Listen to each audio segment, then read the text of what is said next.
Hello students, आज हम बात करने वाले हैं एक नए और बहुत ही डिमांडिंग टॉपिक पर। इसकी बहुत ही बच्चों की क्वेरी थी, बहुत ही उनको प्रॉब्लम हो रही है CUET UG के एग्ज़ाम के रिगार्डिंग। ठीक है, तो अब उस क्वेरी को कैसे हैंडल करें, किस तरीके से एग्ज़ामिनेशन फॉर्म की कुछ टर्म एंड कंडीशन आपके सामने आ रही हैं, या फिर किस किस तरीके से जो हमें समस्याएं देखने को मिल रही हैं, उन पर मैं आज डिस्कस करने वाला हूं। बेसिकली मैं आज बात करने वाला हूं CUET UG 2024 के इस एग्ज़ाम की। बेसिकली जो एग्ज़ाम है बच्चों, ये एग्ज़ाम में क्या ध्यान रखना है आपको। देखो, आप सब 12th में होंगे, 12th के पेपर आपने कंप्लीट करे होंगे अभी। अब उसके बाद में आपको किसी न किसी यूनिवर्सिटी में आपको एडमिशन लेना होगा। किसी न किसी यूनिवर्सिटी में आपको किसी से BA करना होगा, किसी में आपको BSc करनी होगी, किसी में आपको B Pharma D Pharma अन्य और बहुत सारे कोर्सेज़ हैं अवेलेबल, जिनके थ्रू आप अपने कुछ ड्रीम्स को अचीव करना चाहते हैं, तो जिनके आप अपने सपनों को साकार करना चाहते हैं। तो अब आप में ऐसे आपको ज़रूरत होती है किसी इंस्टीट्यूट से जुड़ने की, आपको ज़रूरत होती है किसी इंस्टीट्यूट में एडमिशन लेने की। तो अब जो प्रक्रिया पहले थी, अलग अलग यूनिवर्सिटीज़ के क्राइटेरिया थे, वो क्राइटेरिया NTA ने चेंज किए हैं इस साल भी। जो 2023 में एग्ज़ाम हुआ था CUET UG का, उस समय भी कुछ क्राइटेरिया अलग था और इस बार भी कुछ अलग है। तो ध्यान से सुनिएगा, मैं आपको बहुत ही तरीके से और बहुत आसान तरीके से, बहुत सारी वीडियोस अवेलेबल हैं यूट्यूब पर, जो अलग अलग तरीके की चीज़ों को बता करके बहुत सारी चीज़ों में ना सिंप्लीफिकेशन की तरफ नहीं ले जा करके वो एक अलग दिशा की ओर लेके जा रही हैं। मैं कोशिश करता हूँ आपको 1 by 1 सब चीज़ों क्लियर करने की कोशिश करता हूँ।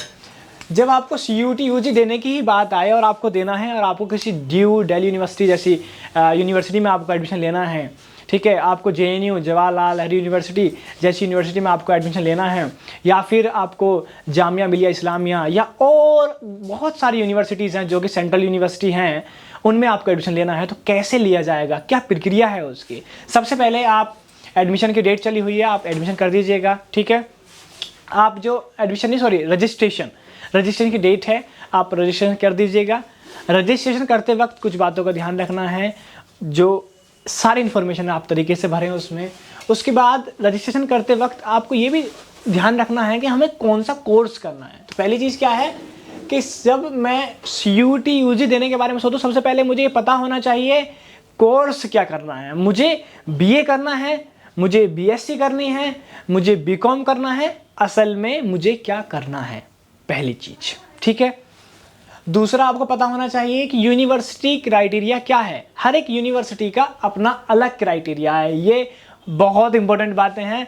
फर्स्ट नंबर पे कोर्स पता होना चाहिए, दूसरे नंबर पे आपको यूनिवर्सिटी क्राइटेरिया पता होना चाहिए। अब आपका क्वेश्चन अगला ये होगा कि सर यूनिवर्सिटी क्राइटेरिया कहाँ से मालूम चलेगा। तो आपको क्या करना है, आपको CUET UG की वेबसाइट पर जाना है, वहाँ पर जाकर के एक 3 कॉलम आएगा, 3 बिंदु आएंगे, उस पर क्लिक करना है। उसमें एक यूनिवर्सिटीज़ का एक कॉलम है, आपको उस लिंक पर क्लिक करना है और एक पूरी एक लिस्ट निकल जाएगी अलग अलग यूनिवर्सिटी की। उस यूनिवर्सिटी पर क्लिक करना है और वहाँ पर जो आपको कोर्स करना है, क्योंकि कोर्स आपने पहले ही दिमाग में है, आपको BA करना है, BCom करना है, पॉलिटिकल साइंस ऑनर्स करना है, या BSc माइक्रोबायोलॉजी करना है, जो भी आपको करना है, वॉट एवर जो कोर्सेज हैं वो आपको करना है, वो आप कोर्स डिसाइड करके आप यूनिवर्सिटी क्राइटेरिया में जा करके आप वहाँ पर जो मैंने एक लिस्ट बताई निकल के आएगी, वहाँ पर आप यूनिवर्सिटी सेलेक्ट करेंगे। आपने मान लीजिए कि आपने JNU डाला, और JNU डालने के बाद में JNU के सारे कोर्सेज उस साइट पर अवेलेबल हैं, राइट। क्या करेंगे, पहला आप CUET UG डालेंगे, उसके बाद में वहाँ पर एक 3 पॉइंट्स का एक कॉलम आएगा, उस पर आप क्लिक करेंगे बिंदु पर, लिंक पर, वहाँ पर एक यूनिवर्सिटी का कॉलम आएगा निकल करके, उस कॉलम पर क्लिक करेंगे और पूरी एक लिस्ट निकल कर आएगी जिसमें JNU में जितने भी कोर्सेज अवेलेबल हैं वो सब UG के अंदर आ जाएंगे वहाँ पर।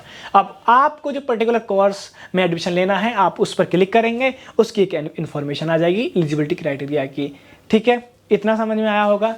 तो सबसे पहला क्या, आपको कोर्स पता होना चाहिए, दूसरा आपको यूनिवर्सिटी क्राइटेरिया पता होना चाहिए। ड्यू का अपना अलग क्राइटेरिया है, JNU का अपना अलग क्राइटेरिया है, जामिया मिलिया इस्लामिया का अपना अलग क्राइटेरिया है। आई होप आप अभी तक की जितनी मैंने बातें बताई हैं वो आपको समझ में आ गई होंगी। तीसरी चीज़ पर आपको फोकस करना है कि अब आपको देखना है एग्जामिनेशन पैटर्न क्या है। जो एग्जाम है वो किस तरीके से, उसका प्रारूप क्या होने वाला है, उसका ड्राफ्ट क्या होने वाला है, किस तरीके का एग्जाम हमारे सामने होगा, CBT मोड होगा, MCQ होगा, रिटर्न होगा, क्या है मैं समझाता हूँ। ठीक है, आराम से थोड़ा सब्र रखिएगा, मैं सब एक एक करके आपको सब क्वेरी को ख़त्म कर दूंगा। ठीक है, मोड ऑफ एग्जामिनेशन होने वाला हाइब्रिड मोड, जो कि अब से पहले बहुत कम और rarest of the rare chances और केसेस में हमको देखने को मिला है। अब हाइब्रिड मोड मतलब ये नंबर ऑफ स्टूडेंट जितने भी जो हैं, नंबर ऑफ स्टूडेंट जिन्होंने एप्लीकेशन में रजिस्ट्रेशन किया है जो CUT-UG में, उस रजिस्ट्रेशन के बाद में स्ट्रेंथ के हिसाब से बताया जाएगा। ये आपको यूनिवर्सिटी बताएगी, या जो NTA जो नेशनल टेस्ट एजेंसी है, जो बॉडी जो एग्ज़ाम कंडक्ट करा रही है आपकी, वो आपको इन्फॉर्म करेगी बाय मेल या फिर आपके एडमिट कार्ड के थ्रू कि हाँ आपका जो एग्ज़ाम है वो MCQ होगा, टोटली MCQ बेस्ड होगा, या फिर उसमें आपको पेन और कॉपी का भी इस्तेमाल करना है। तो आप जब तैयारी करें तो आप थोड़ा सा तैयारी को थोड़ा सा डायमेंशनल होकर करें, थोड़ा ऐसा ही नहीं कि आप MCQ या जो प्रीवियस ईयर क्वेश्चंस हैं या फिर आप MCQ को टारगेट करके तैयारी करें। बिल्कुल मैं मानता हूं कि MCQ को टारगेट करके तैयारी करें, लेकिन आप थोड़ा सा कॉन्सेप्चुअल क्लियरिटी को भी ध्यान में रखें। ध्यान रखना कॉन्सेप्चुअल क्लियरिटी, आपको कॉन्सेप्ट पता होना चाहिए। यही नहीं कि आपको पॉलिटिकल साइंस में आपने जो फैक्चुअल इन्फॉर्मेशन थी आपने वो पढ़ ली और आपने MCQ की प्रैक्टिस कर ली और हो गया। नहीं, आपको कॉन्सेप्चुअल क्लियरिटी भी होनी चाहिए, क्योंकि एग्जाम में लिखवाया भी जा सकता है, क्योंकि उसने पहले ही इंडिकेट कर दिया है कि पेपर हाइब्रिड मोड का है। समझ में आया आपको? फोर्थ पॉइंट हम लोग डिस्कस करते हैं, एग्जाम पैटर्न क्या होने वाला है। समझिएगा ध्यान से। एग्जाम में लैंग्वेज का एक सीन है, एक लैंग्वेज होगी, 3 भागों में एग्जाम डिवाइडेड है, ठीक है ना। कितनी भागों में? 3 पार्ट्स में एग्जाम डिवाइडेड है ओवरऑल इंडिया को जो हम देखते हैं, ठीक है। 3 पार्ट्स में डिवाइडेड है, ठीक है। इस लैंग्वेज 2 को मैं हटा देता हूँ, क्योंकि अभी मैं इंडिया के संदर्भ में बात कर रहा हूँ और जो बेस्ट है कॉम्बिनेशन उसकी बात कर रहा हूँ, ठीक है। जो 90 और 95 स्टूडेंट्स की रिक्वायरमेंट और डिज़ायर जो इनकी यूनिवर्सिटी है उसको फुलफिल कर सकता है, ठीक है। एक बेस्ट कॉम्बिनेशन क्या है मैं उसकी बात कर रहा हूँ। तो पहला लैंग्वेज, दूसरा डोमेन सब्जेक्ट और तीसरा GT। ध्यान रखिएगा। अब कुछ यूनिवर्सिटी तो ये कहती हैं, जैसे कि जामिया मिलिया इस्लामिया है, वो कुछ कोर्स को अगर आप जामिया मिलिया इस्लामिया से करना चाहते हैं तो वो कहती है कि आपने 12th कर ली हो, ठीक है, आप 12th आप कर लिए आपने, और आपने GT पेपर दे दिया है, GT पेपर है आपके पास में, और आपके पास लैंग्वेज है जो आपने CUT एग्ज़ाम में दिया है, आप हमारे यहाँ कोई कोर्स भी कर सकते हैं, ठीक है। पॉलिटिकल साइंस ऑनर्स कर सकते हैं बिना अपने डोमेन जो आपने 11th 12th में पढ़ा उस पेपर को दिए हुए। आपके पास हमारे रास्ते खुले हुए हैं, हमारा दरवाजा खुला हुआ, आप आके हमारे एडमिशन ले सकते हो। किसके बेसिस पर? लैंग्वेज और GT जनरल टेस्ट के बेसिस पर। लेकिन वहीं दिल्ली यूनिवर्सिटी ये कहती है कि नहीं, हमारे यहाँ अगर आपको एडमिशन लेना है दिल्ली यूनिवर्सिटी में तो आपको एक लैंग्वेज, हिंदी या इंग्लिश और जितनी भी रीजनल लैंग्वेजेस हैं उनमें आप एक लैंग्वेज लेना है, दूसरा आपको एक GT लेना है जनरल टेस्ट, जिसमें थोड़ा सा रीजनिंग, थोड़ा सा मैथमेटिक्स, थोड़ा सा करंट अफेयर्स और बहुत सारा एक पूरा का जनरल टेस्ट होगा जो आपको एक वो देना है। और तीसरी बड़ी इंपॉर्टेंट चीज़ क्या है कि आपको डोमेन सब्जेक्ट भरना है जो आपके पास में 12th क्लास में रहा है। उस 12th क्लास में जो डोमेन सब्जेक्ट है आपका, मान लो आप PCB से होंगे, ठीक है, PCM से होंगे, ठीक है, या फिर आर्ट्स या ह्यूमैनिटीज़ की स्ट्रीम से होंगे, या फिर कॉमर्स की स्ट्रीम से होंगे, आप किसी भी स्ट्रीम से हों, आपके पास 3 या 4 सब्जेक्ट्स, ऑल्टरनेटिव कहें तो 4 और वरना तो 3 सब्जेक्ट्स होंगे आपके पास में जो PCB PCM होंगे। आप उन 3 सब्जेक्ट्स का भी पेपर देंगे, तभी आप यहाँ से BSc या BA या BCom कर सकते हैं। दिल्ली यूनिवर्सिटी का क्राइटेरिया है। तो आप सबसे पहले जाकर के कोर्स डिसाइड होना चाहिए, फिर मैं बैक जाऊँगा, है ना, फिर वही रिपीट करूँगा जो मैंने पहले ही किया। सबसे पहले आपको कोर्स क्या करना है वो पता होना चाहिए। दूसरे नंबर पे यूनिवर्सिटी क्राइटेरिया क्या है वो आप जाएंगे साइट पर, चेक कर लेंगे वहाँ से। तीसरा आप मोड ऑफ एग्जामिनेशन कैसा है। चौथा क्या है, अब जो पेपर है वो जो डोमेन सब्जेक्ट की किस किस की रिक्वायरमेंट है, किसकी नहीं। लेकिन आप इन सब चक्करों से बचना चाहते हैं और चाहते हैं कि नहीं, एक आइडियल कॉम्बिनेशन क्या है जो CUET में, तो आइडियल कॉम्बिनेशन है कि आप एक लैंग्वेज ले लीजिए। आपने अगर इंग्लिश भाषा में पढ़ाई की है तो आप एक इंग्लिश भाषा, है ना, क्लिक कर दीजिएगा, टिक कर लीजिएगा वहाँ पर, ठीक है, उसका पेपर आप देंगे। हिंदी भाषा में पढ़ाई की है तो आपने हिंदी भाषा और उसके कुछ जुड़े हुए उसके पैराग्राफ्स होंगे, उसके कुछ व्याकरण होगी उसकी, इस तरीके के कुछ क्वेश्चंस आपके सामने आएंगे हिंदी भाषा के। इंग्लिश अगर आपने सिलेक्ट किया है तो आपके हिंदी भाषा के इंग्लिश भाषा के क्वेश्चंस आएंगे, सिनोनिम्स एंटोनियम्स आएंगे, आपके कुछ उसके पैराग्राफ्स आएंगे, उसके बेस्ड क्वेश्चन आएंगे, पैराग्राफ बेस्ड क्वेश्चन। इंग्लिश भाषा के कुछ क्वेश्चंस आपको देखने को मिलेंगे, राइट।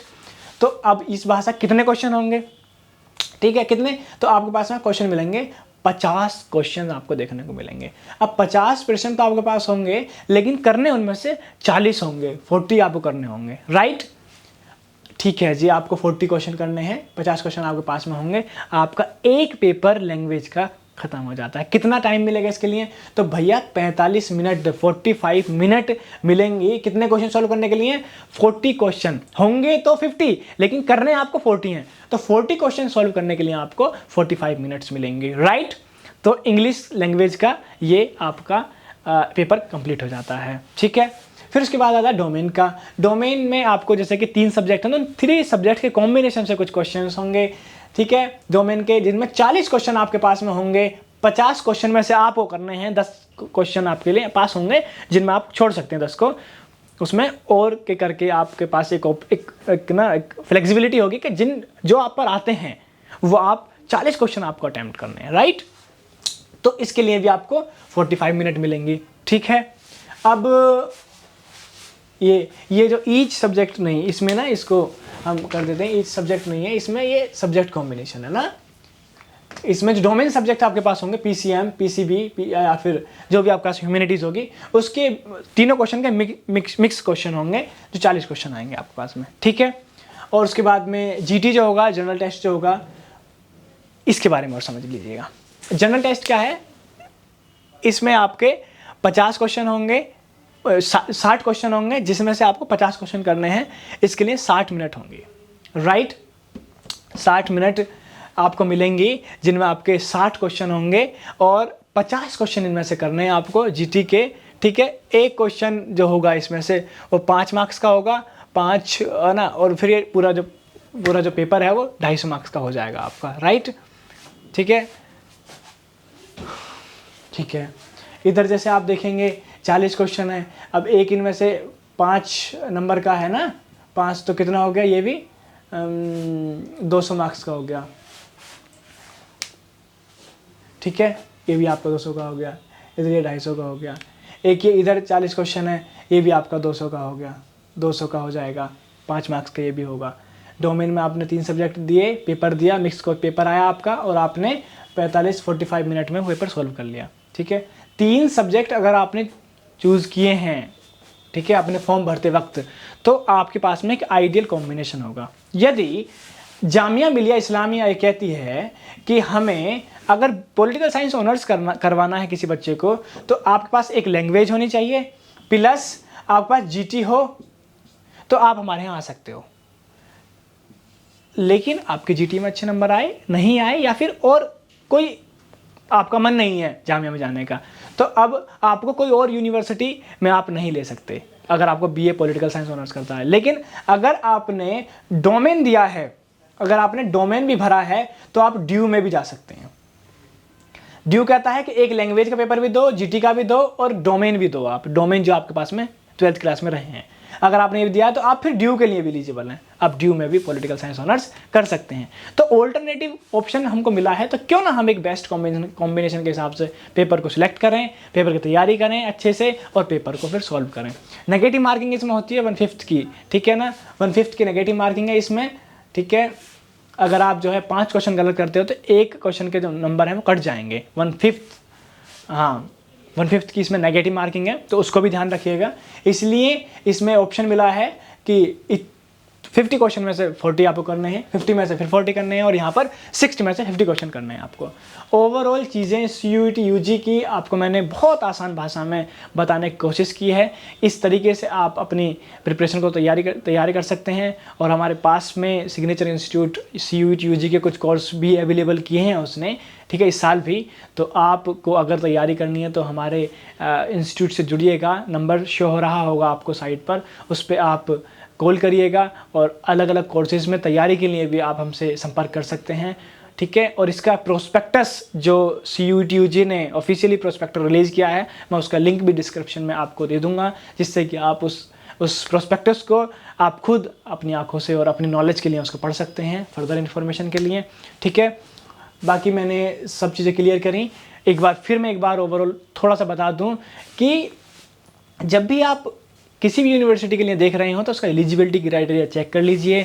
बहुत सारे स्टूडेंट मुझे पिछले साल में मिले थे लास्ट ईयर, जिन्होंने मुझे बताया कि हाँ सर मैंने बस लैंग्वेज ली और जीटी लिया और मैंने यूनिवर्सिटी क्राइटेरिया देखा नहीं, बस फॉर्म भर दिया और मैं एक एबल एक डिज़र्व कैंडिडेट भी एडमिशन नहीं ले पाता अगर हमको उसके सिस्टम का एक पूरा प्रक्रिया और पूरा प्रोसीजर नहीं पता होता है। तो मैं आपसे यही गुजारिश करता हूँ और यही उम्मीद करता हूँ कि आपको सब चीज़ समझ में आई होंगी। कुछ नहीं समझ में आया है तो पर्सनली मुझको आप इस नंबर पर कॉल करिएगा। अगर आपको नहीं समझ में आता है तो पूछिएगा, कमेंट करिएगा, अब मैं आपको बता दूँगा। ठीक है, तब तक के लिए आप जहाँ भी हैं खुश रहिएगा, आबाद रहिएगा। धन्यवाद।